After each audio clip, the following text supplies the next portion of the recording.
दशकों में नतीजे आ रहे हैं। मैं हूं आपके साथ अंजना ओम कश्यप। बड़ी खबर इस वक्त की, कुल 4 लोगों को अभी तक दोषी करार दिया गया है, जिसमें मुस्तफा दौसा, उसका भाई मोहम्मद दौसा, फिरोज खान को और ताहिर मर्चेंट को, इन सब को दोषी करार दे दिया गया है। 3 बाकी हैं जिसमें नाम अबू सलेम का शामिल है, लेकिन जिन धाराओं के तहत इन लोगों को गुनहगार माना गया है वो एक एक करके हम आपको दिखा रहे हैं। देखिए बड़ी खबर फिर आती हुई, करीमुल्ला शेख, इसका भी इंतजार था, इसे भी दोषी करार दे दिया गया है। एक एक कर लोगों को दोषी करार दिया जा रहा है। 7 कुल फैसले आने हैं, 5वां फैसला भी आ गया। साहिल हमारे साथ जुड़े हुए हैं लगातार, लेकिन उससे पहले सीधे उज्जवल निकम, सरकारी वकील वरिष्ठ, हमारे साथ जुड़ गए हैं। उज्जवल निकम जी, सुबह से आपसे बातचीत हो रही है और अब जबकि तमाम धाराओं में जिसमें साजिश करना भी शामिल है, उनमें इसे दोषी करार दिया है कोर्ट ने। क्या उम्मीद रखें, किस तरफ की सजा की तरफ हम बढ़ते हुए और किस तरह से देखते हैं आप इन फैसलों को, निकम साहब? देखिए, ये बात तो साफ जाहिर हो गई कि कोर्ट ने उन्हें साजिश के आरोप में दोषी करार कर दिया है और साजिशकर्ता यह इतना ही जिम्मेदार है कि वो साजिश के मुताबिक अगर कोई घिनौना काम करता है, जो चार्ज याकूब मेमन के खिलाफ हमने साबित कर दिया था, वही आरोप आज यही मुलजिम के खिलाफ साबित हो गया है। इसमें अभी 2 ही सजा का प्रावधान है, एक आजीवन कारावास और मृत्युदंड। अभी हमें यह देखना है कि इन्हें दलील किस तरह से प्रोसिक्यूशन और डिफेंस से पेश की जाती है और कोर्ट आगे क्या फैसला लेता है। जहां तक मेरा मानना है कि ये साजिशकर्ता साजिश से करने वाले से भी बड़े जिम्मेदार होते हैं। अगर साजिशकर्ता पर्दे के पीछे रहते हैं और पर्दे के पीछे रह के अपने हस्तों की तरफ से काम कर लेते हैं, इसलिए कानून साजिश का एक जो प्रिंसिपल है कि दोनों बराबर के हिस्सेदार रहते। लेकिन जहां तक मैं मानता हूं, साजिशकर्ता को भी कड़ी सजा होनी चाहिए, क्योंकि वही तो बड़े उत्साहित प्रोत्साहित करते हैं। बिल्कुल। और इसलिए आज हमें यह देखना है कि कोर्ट अदालत, आज तो सजा का ऐलान नहीं होगा, लेकिन जो दिन कोर्ट फैसला देने को कहेगी उस दिन हमें यह देखना है कि इन्हें सजा क्या मिलती है। बहुत महत्वपूर्ण बात आपने कही है उज्जवल निकम साहब, क्योंकि इससे पहले याकूब मेमन के मामले में भी यही देखा गया था। वो रोता रहा कि टाइगर मेमन मेरा भाई वही सब कुछ कर रहा था, मुझे तो कुछ पता नहीं था। लेकिन कोर्ट ने उसके खिलाफ जाते हुए जैसे ही साजिश में उसे दोषी पाया तो कहा कि यही वो लोग हैं जो दरअसल व्हाइट कॉलर चार्टर्ड अकाउंटेंट था पेशे से, और छोटे जो बदमाश थे, गुंडे थे, उन सबको इन्होंने प्लांटर्स बनाकर अलग अलग जगहों पर बॉम्ब रखवाए थे। तो ये उतने बड़े दोषी हैं, बल्कि उनसे भी ज्यादा दोषी हैं, क्योंकि इन्होंने ही धमाकों को 2 घंटे में 12 धमाकों की मुंबई के अंदर प्लानिंग करना, एग्जीक्यूट करना कोई आसान चीज थी नहीं। ऐसे ही दिमाग उसके पीछे थे जिन्होंने इतने बड़े पैमाने पर इसको अंजाम तक पहुंचाया। उस नियम से अगर देखें तो एक बड़ी समानता दिखती है याकूब मेमन और मुस्तफा दौसा में, निकम साहब।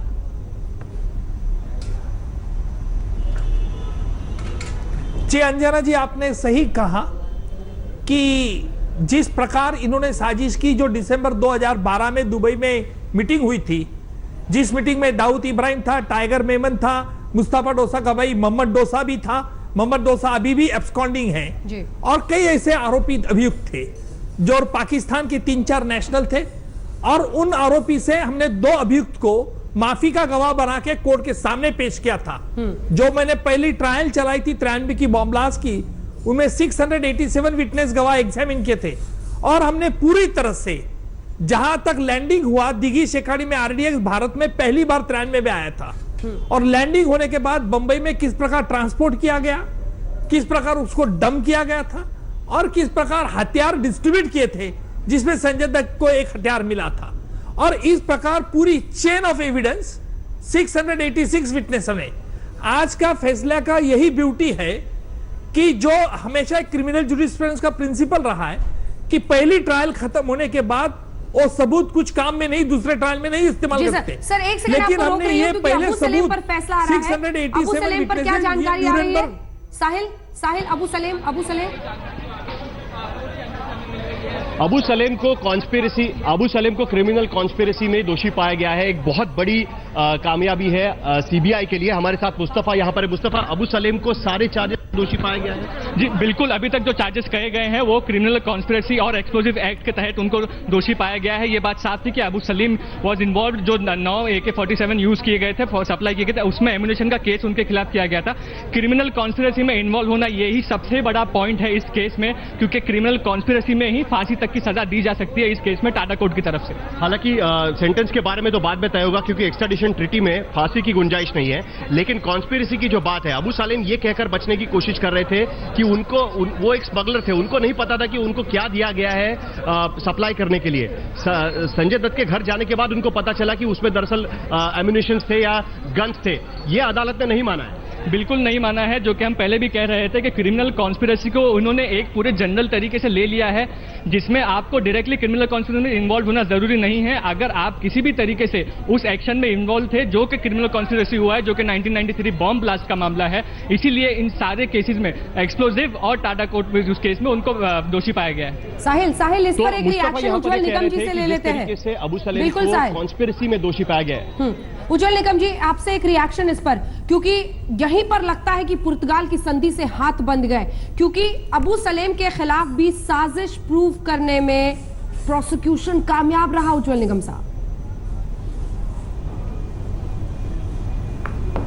बिल्कुल सही है अंजना जी, क्योंकि अबू सलेम के खिलाफ पहले भी एक 302 का मर्डर का आरोप साबित हो चुका था, प्रदीप जैन का केस मैंने भी, और इसमें भी अबू सलेम को कॉन्स्पिरेसी का आरोप उसके खिलाफ साबित हो गया है। लेकिन आज पुर्तगाल का हमारा जो एक्स्ट्राडिशन एग्रीमेंट हुआ है, उसके मुताबिक, उनके कानून के मुताबिक 25 साल के ऊपर कोर्ट सजा नहीं दे सकते। हम सजा नहीं, कोर्ट सजा देगी, लेकिन वो गवर्नमेंट ऑफ इंडिया को उसको रिमूट करना पड़ेगा, और इसलिए ये 25 साल तक ही सजा होगी।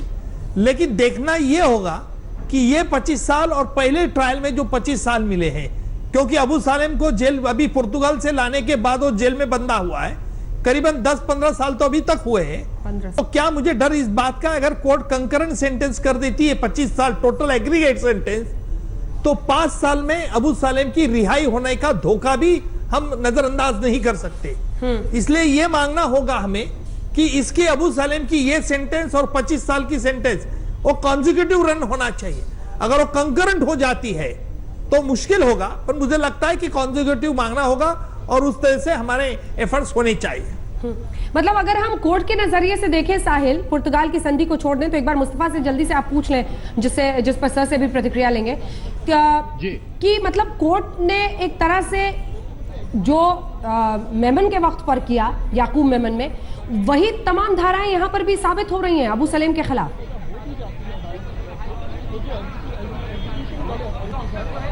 जी बिल्कुल साबित हो रही है, लेकिन यहां पर एक सवाल उज्जवल निकम से पूछना काफी जरूरी है, क्योंकि हमने देखा था कि पिछली बार भी टाडा अदालत ने 25 से ज्यादा लोगों को कॉन्स्पिरेसी में दोषी पाया गया था।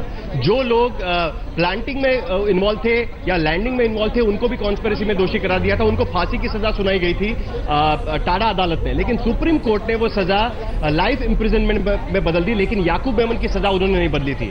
अब जो एक्यूज एक के बाद एक जिनको कॉन्स्पिरेसी में दोषी करार दिया है, जिसमें मुख्य मुस्तफा डोसा और अबू सलेम है, क्या उनके बारे में भी अदालत का नजरिया सुप्रीम कोर्ट जाने तक बदल सकता है? क्योंकि कॉन्स्पिरेसी के भी अलग अलग फ्रैक्शंस लगता है कि सुप्रीम कोर्ट में किए गए। जो क्रिमिनल कॉन्स्पिरेसी रचने के आरोप में प्रूव होने के बाद भी उनकी सजा फांसी से कम कर दी गई, जबकि टाडा के तहत क्रिमिनल कॉन्स्पिरेसी में फांसी की सजा हो सकती है। ये एक बहुत अहम बात है। आज की तारीख में टाडा अदालत यहां पर यह कह रही है कि अबू सलेम या मुस्तफा डोसा हो, वो भले ही कॉन्स्पिरेसी की मीटिंग में दुबई में इन्वॉल्व नहीं थे, लेकिन अलग अलग चरम पर वो इस कॉन्स्पिरेसी में इन्वॉल्व थे, क्योंकि उन्होंने बम प्लांट करने में या एम्यूनेशन लाने में या डिस्ट्रीब्यूट करने में मदद की है, यानी वो भी कॉन्स्पिरेसी के शिकार है। ये बात अदालत आज की तारीख में कह रही है, लेकिन क्या फांसी हो सकती है क्या? उज्जवल निकम साहब,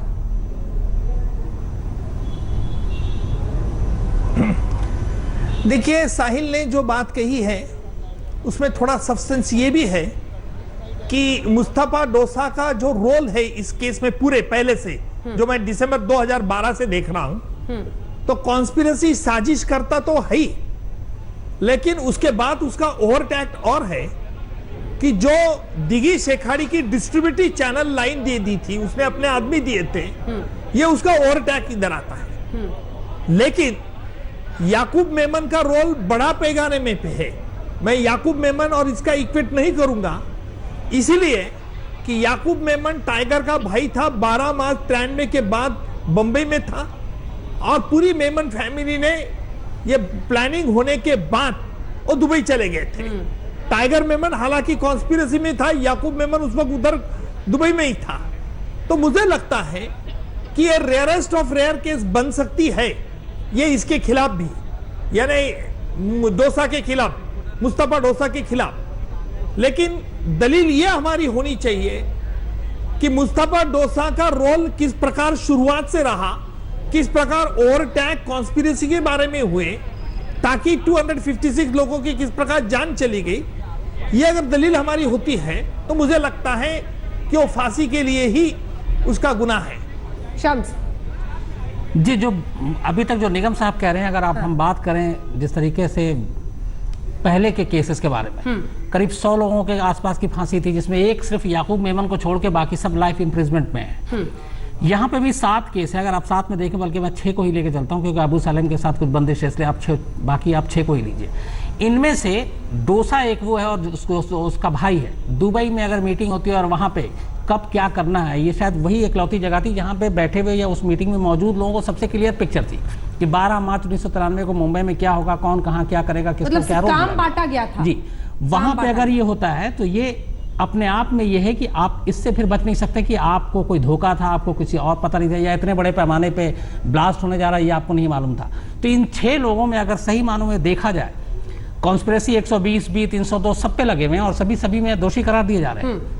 लेकिन मुस्तफा डोसा का यहाँ पर केस बाकी 5 जो बचते हैं उनसे बिल्कुल अलग है। आप भी ऐसा मानते हैं कि मुस्तफा डोसा का केस बाकी 5 से सबसे अलग है, क्योंकि दुबई वाली बैठक जहां पर लिटरली काम बांटा गया था, तय किया गया था कौन क्या करेगा अंजाम तक पहुंचाने से पहले, उसमें वो शामिल रहा है। और ये पूरी तरह से साबित करता है और सीधे लिंकेज ऐसा कि 257 लोगों की जान इन्हीं लोगों की वजह से गई।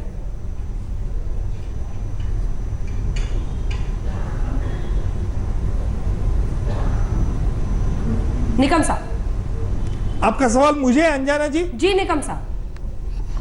जी अंजना जी, मैं बिल्कुल इस बात से बिल्कुल मैं सहमत हूं कि मुस्तफा डोसा का रोल और बाकी के जो आरोपी जिनको साजिश में दोषी पाए हैं उसमें हमें डिवाइड करना होगा। क्योंकि मुस्तफा डोसा सिर्फ साजिश में नहीं, लेकिन साजिश के अनुसार जो भी दिघी शेखाड़ी को लैंडिंग हुआ, जिसमें मुस्तफा डोसा के लोगों ने काफी मात्रा में हिस्सा लिया, और इसीलिए जहां तक बंबई तक ट्रांसपोर्ट हुआ, इसीलिए मैं मुस्तफा डोसा का रोल ज्यादा मानता हूं। और इसीलिए मैं चाहूंगा कि मुस्तफा डोसा का क्राइम और रेयरेस्ट ऑफ रेयर में आ सकता है। देखना यह हमें है कि अदालत इस पर क्या फैसला देती है। जब सजा के लिए बहस होगी कि क्वांटम ऑफ पनिशमेंट क्या हो, क्या होना चाहिए, प्रोसिक्यूशन की लाइन क्या होनी चाहिए, जिससे हम इंश्योर कर सकें कि मुस्तफा डोसा को फांसी मिले?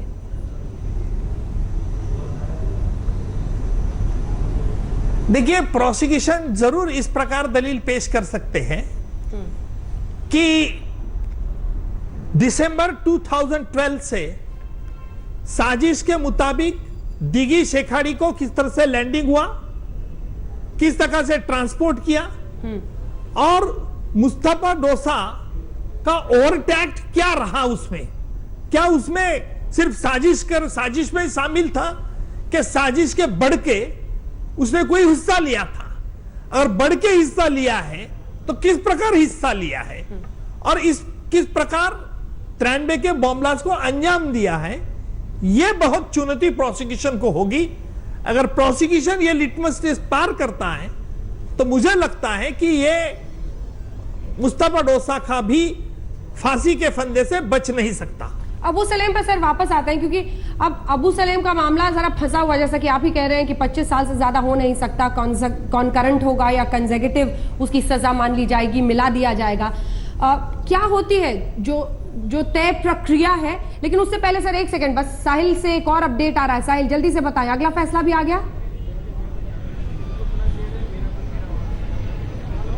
नहीं, अभी तक अगला फैसला नहीं है, लेकिन हमारे पास कुछ डिटेल आया हुआ है अबू सलेम के बारे में। काफी डिटेल में जज ने कुछ बातें कही हैं, क्योंकि अभी तक हम लोग सरसरी जानकारी दे रहे थे कि किन चार्जेस पे उनको दोषी पाया गया है, लेकिन अदालत की वर्डिंग्स यहां पर काफी इंपॉर्टेंट रहती है।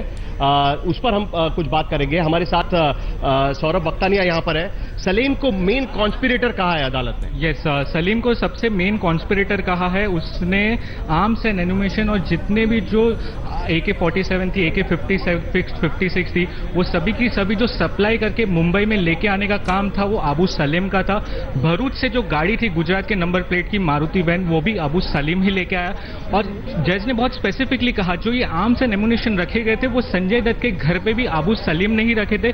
जब दूसरी बार उसको इस्तेमाल करना था तब वो फिर से संजय दत्त के घर गया और वहां से उसने आर्म्स एंड एमुनिशन लेके आए।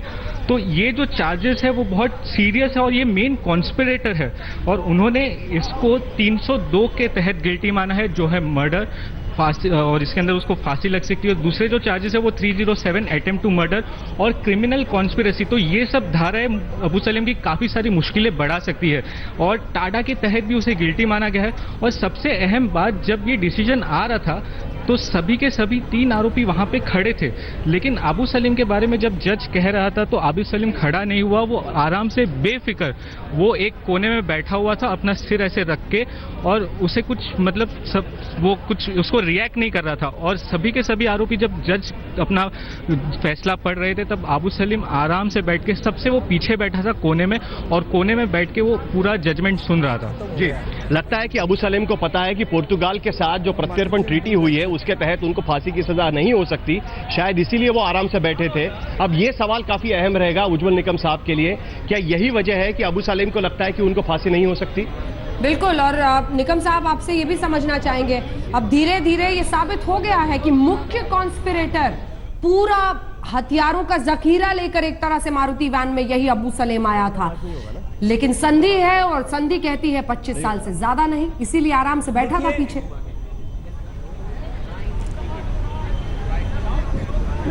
अंजना जी, कॉन्स्पिरेसी में कोई ऐसा main conspirator, subordinate conspirator, secondary conspirator ऐसा कोई नहीं रहता है।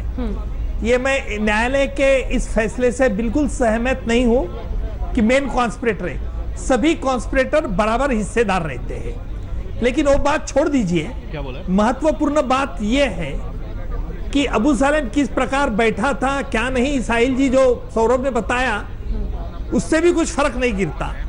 फर्क यह है कि अबू सलीम को कौन सा जिम्मा सौंपा गया था और उस जिम्मा किस तरह से उसने निभाया था, ये दो सवाल है। जहां तक अबू सलीम का रोल है, एक साजिश के मुताबिक डिस्ट्रीब्यूशन ऑफ वेपन्स, हमने ये देखा है जो संजय दत्त ने भी मान लिया था अपने इकबाली बयान कि बॉम्ब ब्लास्ट के पहले जो AK-56 राइफल अगर टेम्पो में आया था, जो अबू सलीम उसके साथ आया था और अबू सलीम के उसमें से उसे अपने पास खुद रखा था।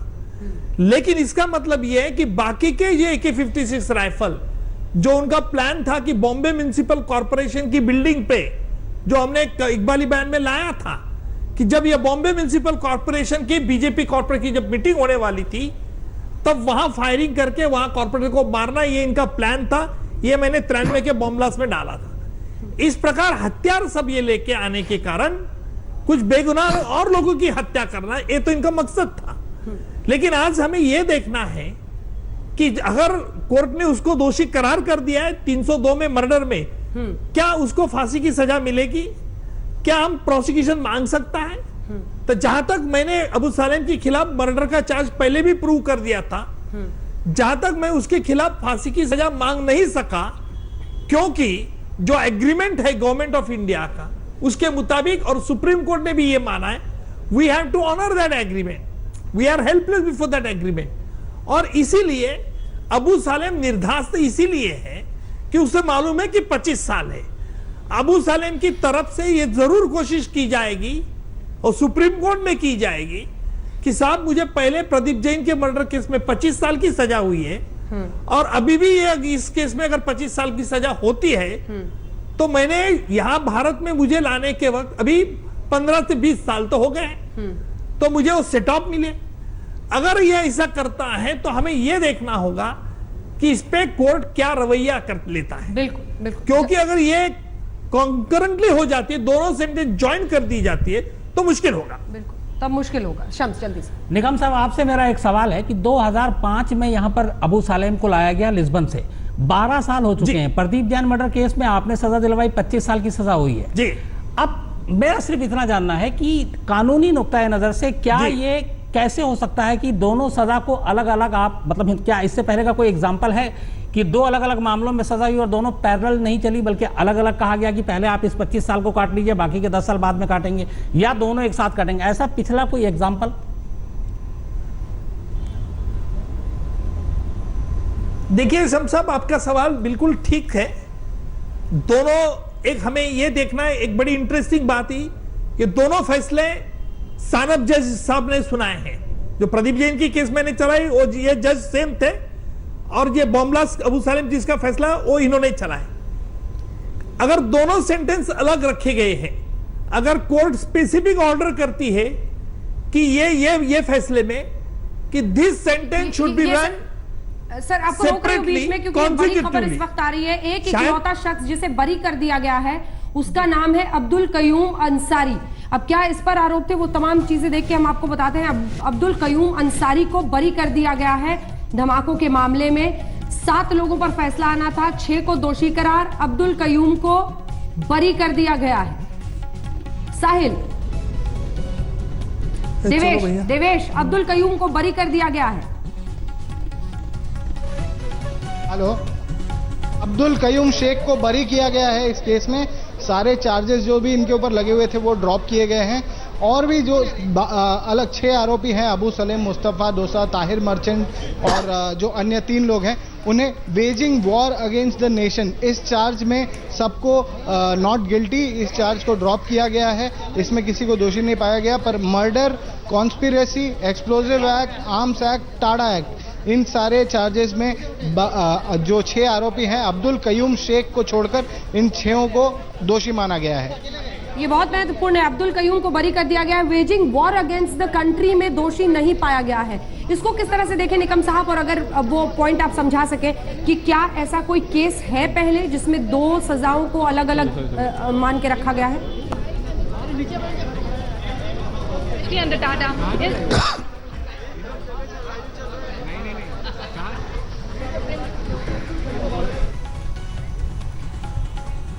किन्हीं वजह से उनसे बात नहीं हो पा रही है। बड़ी खबर लेकिन इस वक्त की, जैसा कि हम लगातार आपको बता रहे हैं, अबू सलेम को दोषी करार दिया गया है तमाम मामलों में जिसमें साजिश भी शामिल है, और इसकी वजह से कड़ी सजा सुनाई जा सकती है। लेकिन पुर्तगाल के साथ हुए संधि की मजबूरी रहेगी, 25 साल से ज्यादा नहीं। नमस्कार, आप देख रहे हैं आज तक, आपके साथ मैं हूं अंजना ओम कश्यप। 1993 के मुंबई धमाकों में साजिशकर्ता के रूप में, हथियार पहुंचाने के एक मुख्य अभियुक्त के रूप में दोषी करार दे दिया गया है अबू सलेम। मुस्तफा दोसा भी एक नाम जिसे दोषी करार दिया गया है। कुल 7 लोग, जिनमें से 6 दोषी करार दिए गए हैं और 1 को बरी किया गया है। लेकिन मुख्य बात यही है कि साजिश के मामले में मुस्तफा दोसा और अबू सलेम को दोषी करार दिया गया है। यही वो मामला था जो याकूब मेमन के लिए फांसी का सबब बना था। इधर करीमुल्ला खान भी दोषी करार, तमाम अन्य नाम एक एक कर आप अपने टेलीविजन स्क्रीन पर देख रहे हैं जिन्हें दोषी करार दिया गया है। सोमवार को फैसला आना है कि आखिर क्या सजा इन्हें मिलेगी। धमाकों में आरोपी अब्दुल कयूम बरी कर दिया गया है। साजिश का मतलब मीटिंग में शामिल, यानी जब दाऊद इब्राहिम, अनीस इब्राहिम, इन सब के साथ मीटिंग हो रही थी, उसमें मुस्तफा दोसा शामिल था। अलग अलग तरीके से साजिश के बिंदु प्रूव हुए हैं। भूमिका यह भी रही कि अगले दिन जो प्लांटर्स हैं, यानी जिन लोगों ने बॉम्ब अलग अलग जगहों पर लगाए हैं या जो साजिश में शामिल थे, वो कैसे हिंदुस्तान छोड़कर भाग सके। देवेश हमारे साथ, हमारे सहयोगी जुड़े हुए हैं सीधे टाडा कोर्ट से। देवेश, अब अगर तमाम आज के फैसलों को देखें, सोमवार को सजा का ऐलान होना है, उस पर बहस होनी है, लेकिन आज जो फैसले आए हैं उन्हें देखें तो कुल मिलाकर ये साफ होता है कि साजिशकर्ता के रूप में भी इन लोगों की भूमिका साबित करने में प्रोसिक्यूशन कामयाब रहा।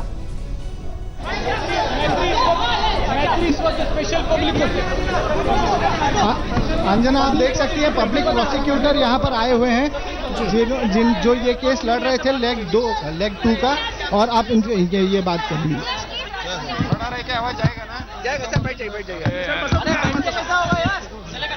खड़ा रहेंगे। अरे बैठ जाइए। ऑडियो नहीं आएगा सर, ऑडियो नहीं आएगा, बैठ जाइए। चलो ठीक है, बैठ गए अभी।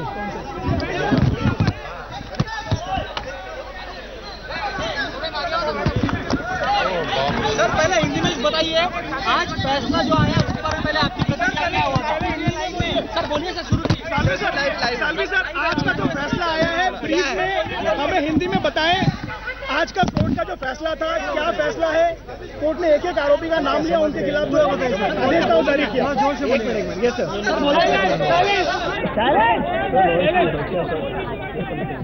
आज स्पेशल तारा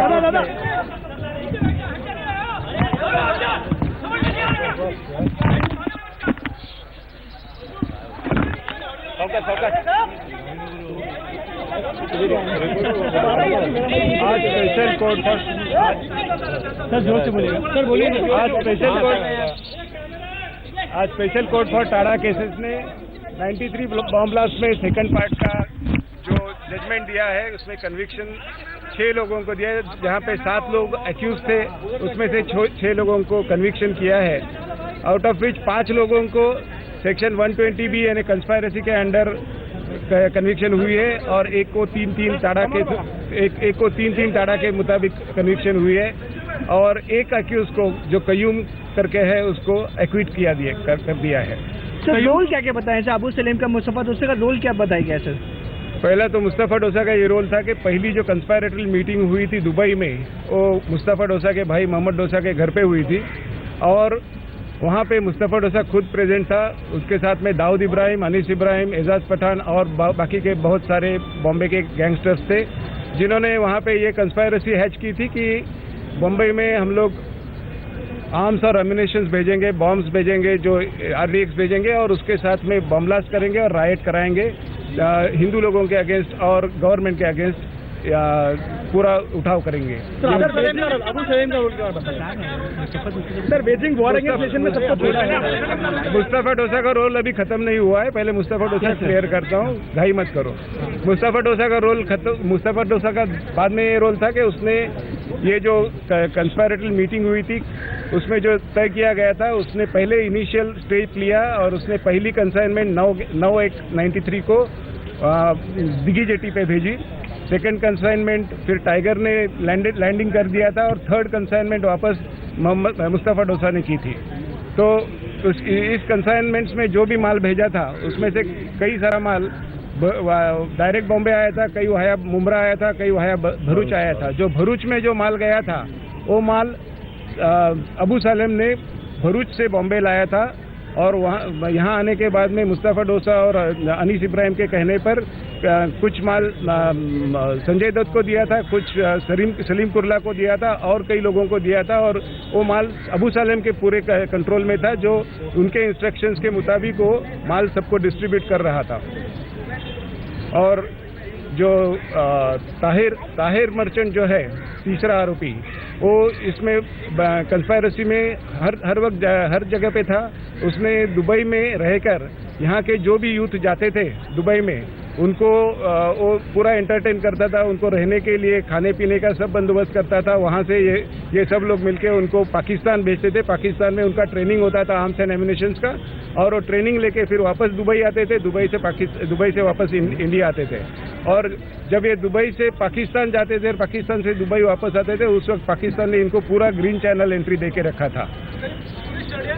वजह भी कोर्ट ने बताई कि इस वजह से इन लोगों ने क्या वो वजह बताई? वजह ये थी कि जो इनके निशाने पे एक तो पॉलिटिशियंस थे, इंडिया के हाई ऑफिसर्स थे, जो भी पुलिस ऑफिसर थे हाई लेवल पे उनके थे, और हिंदूज थे। अब्दुल कयूम को छोड़ दिया गया क्या? अब्दुल कयूम के अगेंस्ट कोर्ट ने ऐसा ये किया है कि एविडेंस इज नॉट सफिशिएंट। तो क्या आप हायर कोर्ट में इसके खिलाफ जाएंगे? That I have to see. I can't tell immediately कि मैं क्या करूँ। I will give my opinion. सिर्फ टाटा के सेक्शंस में दोषी पाया गया है, बाकी मामले रियाज सिद्दीकी को सिर्फ सेक्शन 3(3) पे किया है क्योंकि 120B का एविडेंस उसके अगेंस्ट नहीं आया। आरोपी फरार आरोपी जो हैं, जो वांटेड दिखाए हैं, ये फैसला उन पर किस तरह?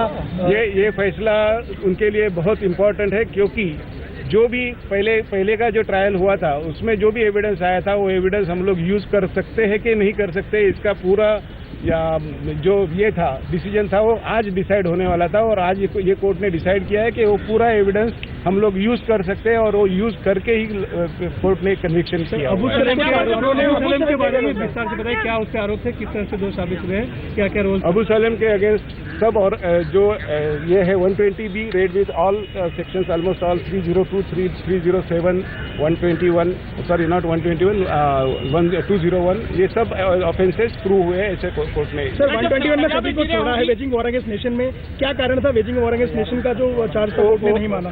वो कारण अभी मुझे मालूम नहीं पड़ा है क्योंकि सजा पे बहस होगी तो उस पर प्रोसिक्यूशन का क्या स्टैंड होगा? प्रोसिक्यूशन किस तरह की सजा के ऊपर सजा पे बहस?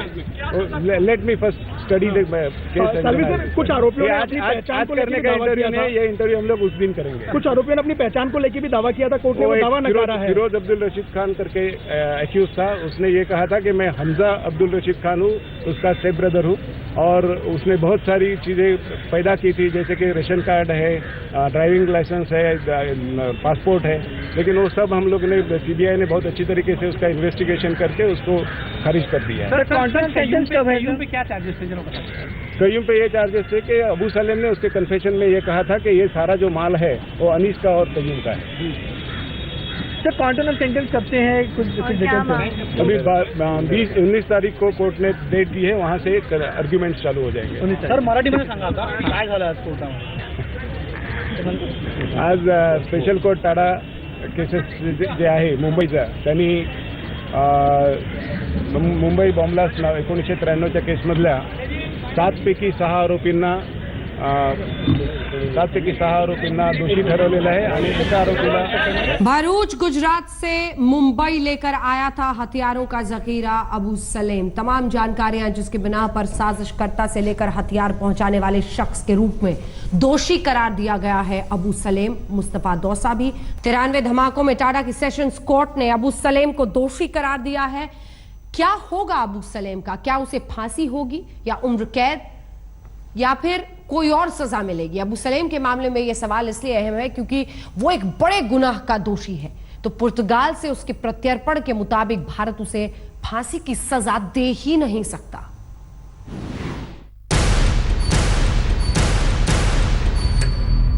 उन्नीस का मुंबई ब्लास्ट यानी वो बम धमाका जिसने सिर्फ मुंबई ही नहीं बल्कि पूरे देश को खून के आंसू रुला दिए।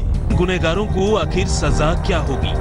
क्या अदालत ठीक याकूब मेमन की तरह ही तमाम गुनहगारों को फांसी के फंदे पर लटका देगा या उन्हें ताउम्र कैद की सजा देगा या फिर कुछ और अबू सलेम के मामले में यह सवाल इसलिए भी ज्यादा अहम है क्योंकि पुर्तगाल सरकार के साथ जिस प्रत्यर्पण संधि के तहत अबू सलेम को हिंदुस्तान लाया गया है उसकी सबसे अहम शर्तों में यही ऊपर है कि हिंदुस्तान की सरकार अबू सलेम को फांसी की सजा नहीं दे सकती।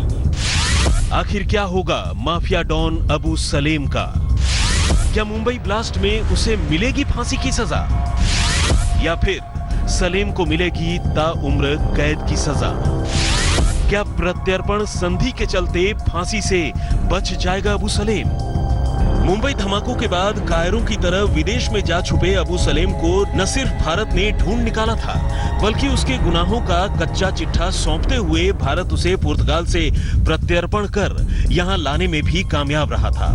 लेकिन इसी प्रत्यर्पण संधि में पुर्तगाल की सरकार ने हिंदुस्तान से एक वादा भी लिया था, वो ये कि अदालत में चाहे उसके सिर पर जो भी गुनाह साबित हो भारत उसे फांसी की सजा नहीं दे सकता। जबकि हालत यह है कि अबू सलेम पर सिर्फ मुंबई धमाकों की साजिश में शामिल होने का ही इल्जाम नहीं है, बल्कि उसके खिलाफ ताजीराते हिंद की दफा 302 के तहत कत्ल का भी इल्जाम है और कत्ल के रेयरेस्ट ऑफ रेयर केस में अदालत फांसी की सजा दे सकती है। खास बात यह है कि इसी मामले में अदालत पहले भी याकूब मेमन को फांसी की सजा दे चुकी है। ऐसे में आखिर सलेम का क्या होगा, तो इसका जवाब कानून के जानकारों से ही सुनिए। साजिश 120B और साजिश, आपको पता है कि साजिश करता और साजिश करने वाला, यानी साजिश के मुताबिक जो भी काम करता है उनके लिए समान हिस्से की सजा हो सकती है।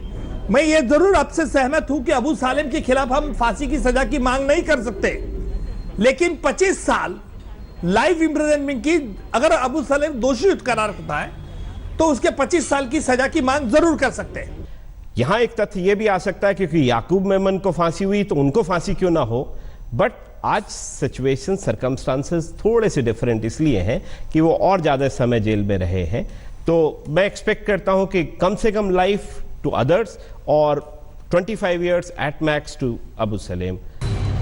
तो सुना आपने, आतंकवाद के ज्यादातर मामलों में सरकार की ओर से मुकदमा लड़ चुके माहिर वकील उज्ज्वल निकम समेत दूसरे कानून के जानकारों का इस मामले पर क्या कहना है। दोनों को इस बात का मलाल है कि अबू सलेम का गुनाह चाहे जो भी हो, प्रत्यर्पण संधि की बदौलत वो कम से कम फांसी के फंदे तक पहुंचने से तो बच ही जाएगा। ये और बात है कि पुलिस सलेम के लिए ताउम्र कैद, जो 25 साल की सजा है, वो मांग सकती है। तो अबू सलेम छोड़ के बाकी के आरोपी के अभियुक्त के खिलाफ फांसी की सजा की मांग भी प्रोसिक्यूशन कर सकता है। इसको आजीवन कारावास से नहीं होगा, लेकिन मैं दुख से यह कहूंगा कि जिसमें अबू सालेम जैसे शातिर का बड़ा पैगाम पर रोल रहा, जिसने प्रदीप जैन के मर्डर 25 साल तक, अभी तक उसको तो 10-15 साल गुजर गए, अगर यहां भी 25 साल मिलते हैं, अगर वो सेंटेंस कंकरेंट हो जाती है, तो मुझे डर इस बात का है कि अबू सालेम शायद 5 साल के बाद उसकी रिहाई भी हो सकती है, क्योंकि अगर कोर्ट सेंटेंस कंकरेंट करती है क्या कॉन्जिक्यूटिव करती है, यह भी हमें देखना होगा। जाहिर है अबू सलेम की किस्मत का आखिरी फैसला अदालत के हाथ में ही है। अलबत्ता उसके मामले में इतना तो साफ है कि वो सजाए मौत से बच जाएगा, लेकिन बाकी लोग यानी मुस्तफा डोसा, ताहिर मर्चेंट, अब्दुल कय्यूम, करीमुल्लाह शेख, रियाज सिद्दीकी और अब्दुल रशीद खान का क्या होगा, यह सिर्फ आने वाला वक्त बताएगा। आज तक ब्यूरो।